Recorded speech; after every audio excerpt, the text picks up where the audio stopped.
In the 1951 movie about an American in Paris, Gene Kelly famously sang, "I Got Rhythm." This American's also got plenty of rhythm, but hasn't confined himself to one location. Peter Uihlein is a world traveller.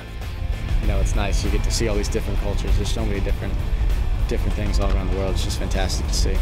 There's some places I bet you some people might not be able to point on a map, so you know, I probably wouldn't have been able to either a few years ago. At the Madeira Islands Open 12 months ago, this Peter the Great went from challenge to a hopeful to full European Tour member with a breakthrough victory that meant so much.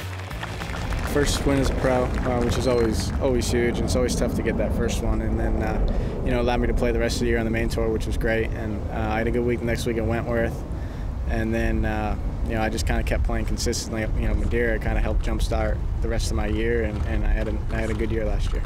People don't realize how difficult this game is, and it's not easy to win week in, week out, and it's just all about really getting yourself in contention. And sometimes, you know, things go your way, and then you get fortunate enough to win. But you know, you can have a lot of things go your way and still not win. So it's a difficult game, and it's humbling, and it's great. It's fun to play. 3 months after being magnificent in Madeira, Uihlein almost won in Wales. He was only denied at Celtic Manor by late brilliance from Gregory Bourdie.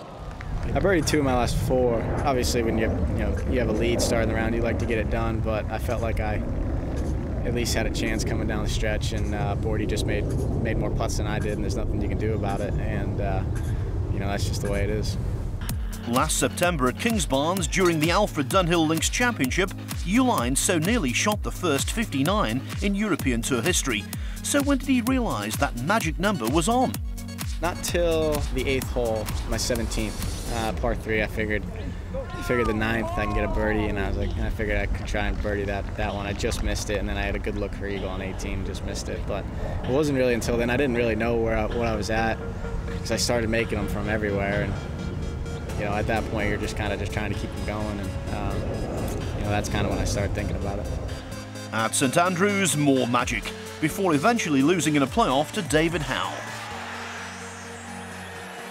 At the Dunhill in particular, I felt like I played great down the stretch, just didn't hole enough, and Howler made, you know, 2 great putts on me, so you know, I felt like I did all the right things there as well, and it just, you know, sometimes just the way it is, you know, you felt like you can play great, and just sometimes it's just not in your cards, so you know, it happens.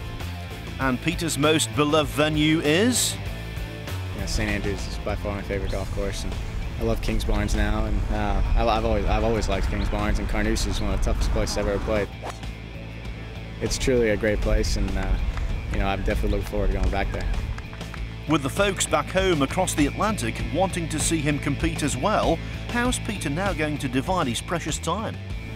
I think I have a schedule lined up so far that I'll probably stick to.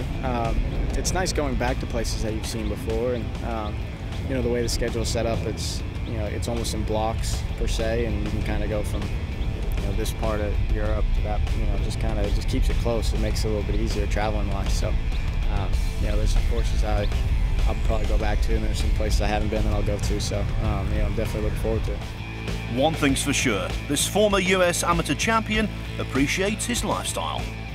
Just playing with my guys in the Pro-Am today, it's like, you know, we were talking about, it's like, this is your office. You know, this isn't the worst office in the world. You know, you get to travel the world and play, and you know, that's your job. I mean, it's fantastic. So you know, you get to see so many historic and monumental places all around the world that you just, you know, being American, you wouldn't really see playing in the States all the time. So we're truly fortunate enough and blessed enough to be doing this.